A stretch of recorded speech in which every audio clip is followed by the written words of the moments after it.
Hi, my name is Misty Ryan. I'm a horticulturist and personal gardener with Sterling Landscape. Our personal gardening division is a specialized division of Sterling. We are fully responsible for our clients' properties reaching their full health and beauty potential. Landscape and garden secrets, tips from the pros at Sterling. We have prepared for you a TV series where we will share with you the tips that we've learned through our education and our time in the field. We will teach you how to landscape and garden like the professionals. We will cover pruning, hedging, plant selection, and installation. We will cover design aspects and take you through a landscape remodel from the beginning stages until the final reveal. We'll be back after this. Landscape and garden secrets, tips from the pros at Sterling is brought to you by Basilite Concrete Products, working with you to increase your home's livability for entertaining and relaxation. Idaho Patio, your premier source for outdoor living products and services. Idaho Patio, going above and beyond. Cloverdale Nursery, providing sod, turf, grass plants, trees, and shrubs to the Treasure Valley area. International Stone, the premier provider of natural stone from all 50 states and the world. Silverline Systems, concrete beautification and home organization.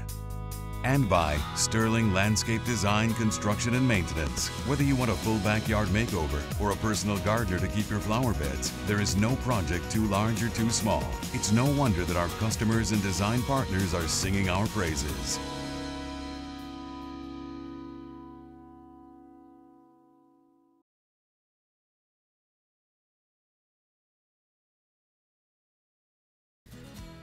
Okay, so to get started, we are going to reduce this knockout rows so that we can start to see inside the shrub itself and figure out where to start. We're going to start by removing diseased, decaying, and dead wood. So let's start by reducing it by about half. To make your first cuts, you are going to prune to an outward facing bud, and you're going to make your cut at about a 45-degree angle, about 1/4 inch above that outward facing bud. It's very important to sanitize your pruners. In between each cut, we're using 99.9% isopropyl alcohol, so we are sure to kill any overwintering fungus or bacteria. We're going to eliminate the risk of infecting healthy canes as we go along.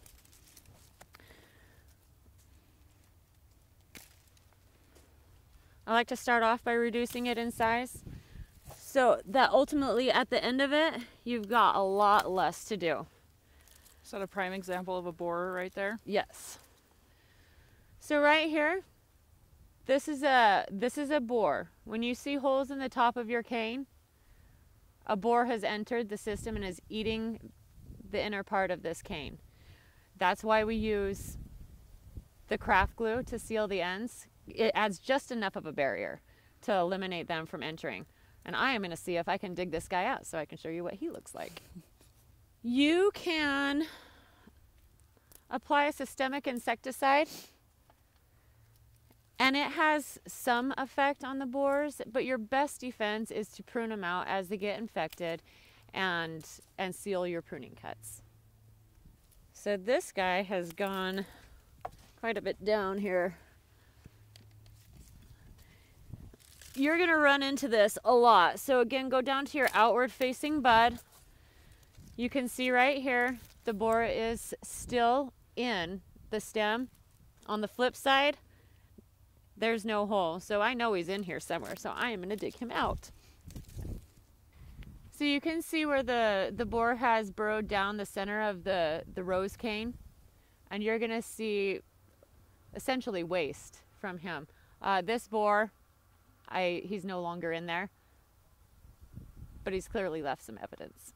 What's He that? got bored. Looks like this one got bored and left. Pretty neat. Well, I'm just reducing the size of the plant, and I'm trying to keep it within a nice rounded shape so that when it buds out and starts growing again, it keeps a nice shape for us. And I'm going to go ahead and cut this one all the way off because I can tell that it's dead. Your guy looks actually pretty good, and mine is looking a little sick. Do you agree? That big one? Yeah, yours looks pretty good, right? Yep. So I am going to go ahead and take out one of these main leaders. Because it starts here and grows back through the center of the plant. And our goal with roses is to have a very nice open vase shape that allows for air circulation, which minimizes your fungal and bacterial problems, allows sunlight in, bigger, better blooms. And it's always a good idea to rejuvenate your rose and prune out any of the older, unproductive canes. So essentially, this is our 4th year with this one. We're keeping them nice and young. All right, so I'm just gonna cut right down here at the base and just take the whole thing out. Or maybe a little higher. Or maybe where I can get the pruners in. When you've got something big like this too, it's all right. Just flip the top over and pull it through. That'll prevent it from tangling on everything else and allow you to not break any of the branches.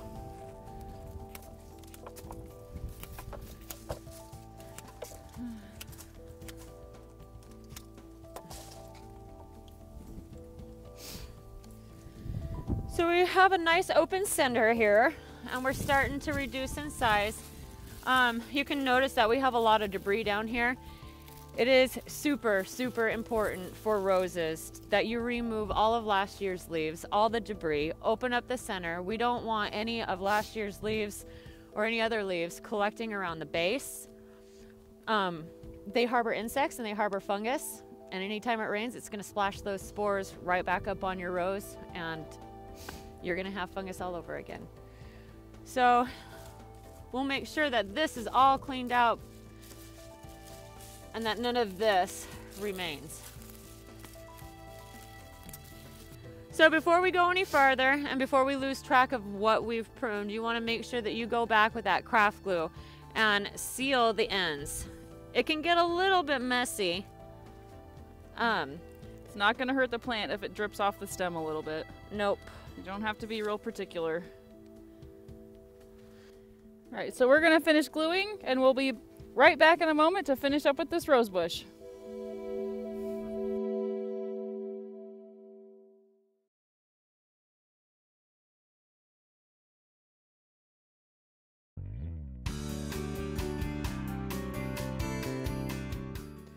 Welcome back. I wanted to wrap up by hitting on a couple different points.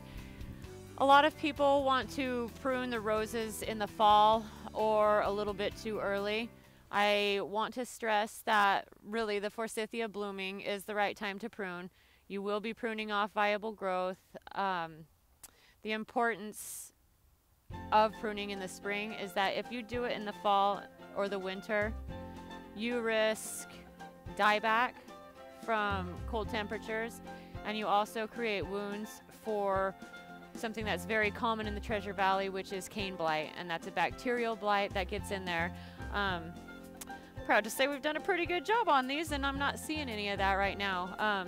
So in the fall, you know, the one type of pruning that is acceptable by the professionals is to eliminate those tall, dangly or gangly stems. You don't want them whipping around. You don't want them damaging their neighbors. You want to be personally responsible for selecting which canes get to stay. So just minimize the damage, cut back the flyaways, and wait for the big pruning until spring. When you're done pruning and you've cleaned up your area, that is also a perfect time to sit down an even number fertilizer. And what I mean by that is you'll have nitrogen, phosphorus, and potassium, and you will see on the back of the package that they'll have a number associated with that. All fertilizers have it. It's not hard to read. Don't be intimidated by it. You want a pretty even spread. You know, something like 15, 15, 15 is a good way to start off the season. There are a lot of products available, such as systemics, that will be applied as a drench, and it'll be taken up through the roots and dispersed throughout the top of the plant, and it will contain an insecticide and a fungicide and a fertilizer. And those, you can find those all in one product, specially catered to roses. They do help, especially with aphids. I haven't seen a lot of results with the borers, but I'm sure there's potential for the help. So hopefully today you've learned all about your roses and rose care. And now we're going to move on to cutting down grasses.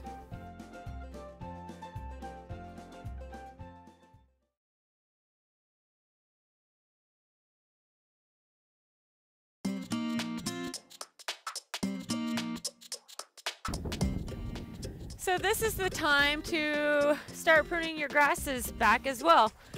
Ornamental grasses have become a staple in the Treasure Valley, and spring is the perfect time to prune them down and get them ready for this season. You are totally fine to prune your grasses back fall or spring, but the advantage to pruning them in the spring is that you get to enjoy them throughout the winter. They get a nice snow cover or frost and like beautiful in the landscape. So these guys are just beginning to green up. This is a Karl Forster feather reedgrass, and pretty common in the Treasure Valley. So there is a point that you can see on here where the grass starts to flush out, and that's right here. You do not want to go below that point or you can stunt the growth of your grass. Grasses are pretty hardy and they're pretty forgiving. Err on the side of a little bit taller than a little bit shorter so that you don't cut that growing point. Another important thing when cutting grasses is you want to lock down exactly where you're going to cut, and you want to make one smooth cut if you're working with these gash shears. A lot of people tend to go back and forth with them, and it will make a huge mess for you. So there's a tip. And if you don't have gas shears or electric shears, you can use the old handy hand shears and they'll work just fine. They just take a little bit more time. Whereas you can see we have a lot of grasses here, so the gas shears are definitely a bonus. And so you're going to take a straight cut across. Don't worry about rounding them out or making them look cute. It's going to cover itself up with the new growth. So there are a couple exceptions to pruning back your grasses. If you have the blue fescue or you have the blue oat grass, don't cut those. What you'll do in the spring is just kind of comb through them. And that's all you need to do for those two. And their signature is the blue foliage. Short moundy guys. All these big guys, you're going to give a nice buzz cut too. Okay, so we're going to fire up these gas shears and cut some grasses down.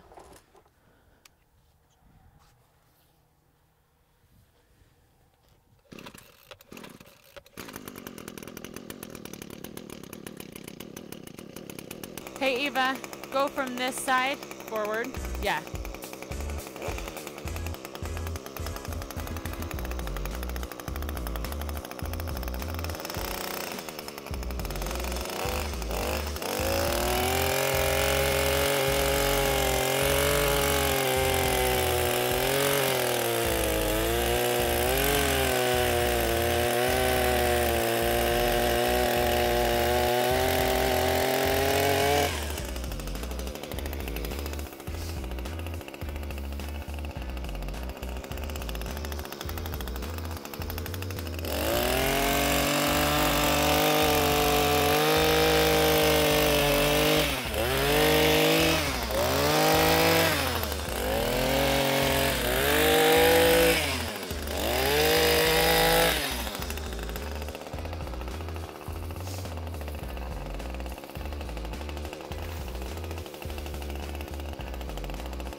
Cut more around there. Or just I got do it.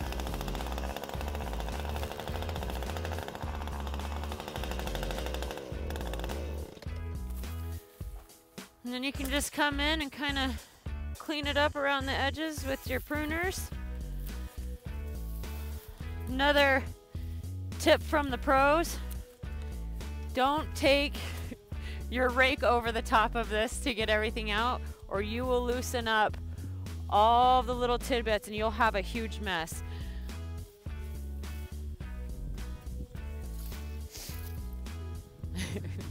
As you can see, cutting down your grasses is pretty simple. As long as you do it once a year, you can pretty much forget them for the rest of the time, either in the fall or in the spring. We'll be right back with more landscape and gardening tips, and we'll answer some questions that you've emailed us.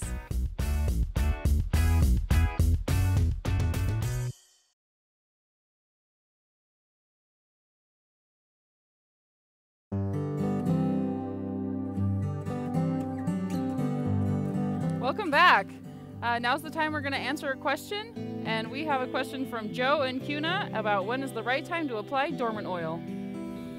Now is the time to apply dormant oil. Dormant oil is a horticulture oil that you apply while the trees and shrubs are dormant before they've leafed out, and it's used to help you control particular insects. So it'll kill overwintering insects and some eggs, and it does so by smothering, essentially, the insects. Dormant oil is useful to help you control particular types of scale, aphids, and spider mites. So if you've had problems with that, say last season, and you have some overwintering eggs or insects, dormant oil would be a really great choice for you to help prevent them from coming back this season. Another benefit to the horticulture oil or the dormant oil is that it has very limited residual effect, and then it doesn't affect the beneficial insects such as ladybugs who feed on the aphids.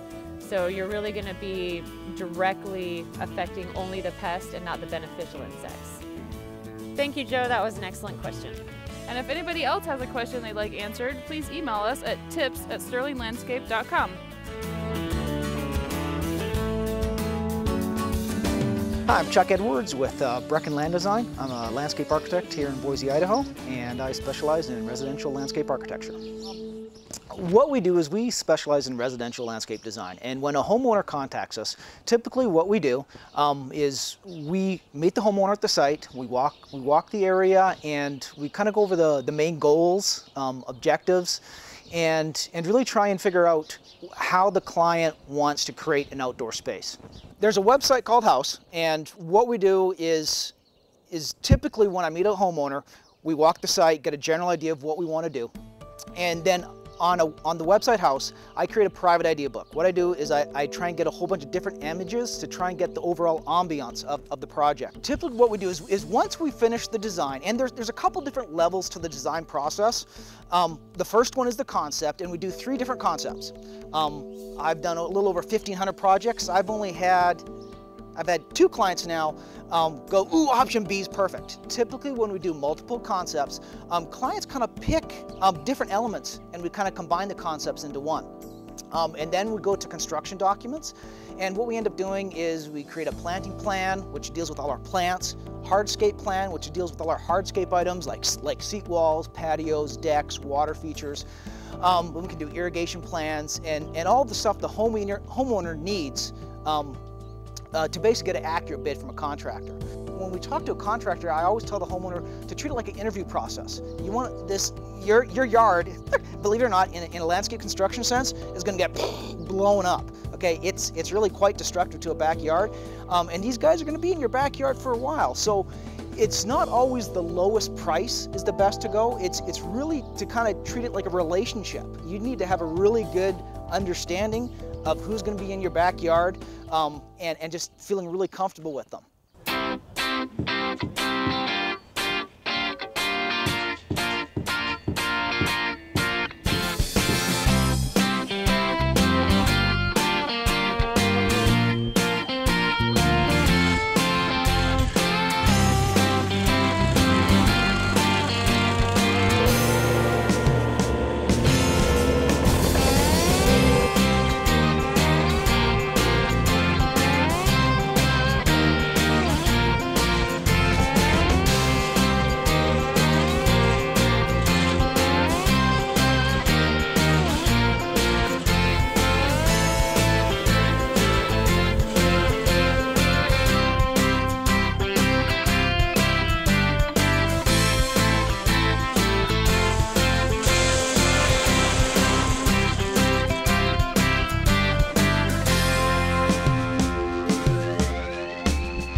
Thank you for watching our show today, and please join us again next Sunday for more tips from the pros at Sterling Landscape.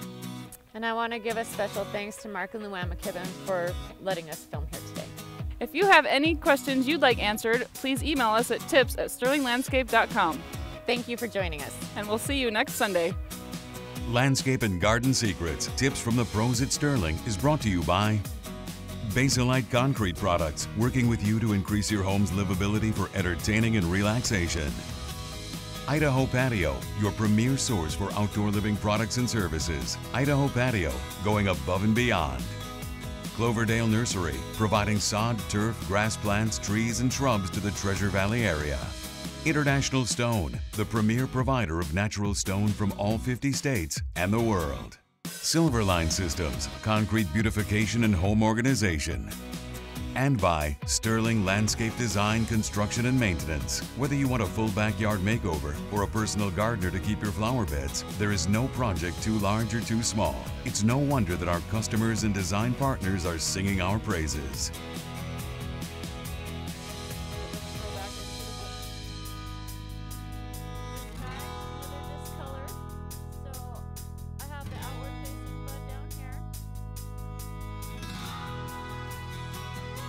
Ha ha ha ha!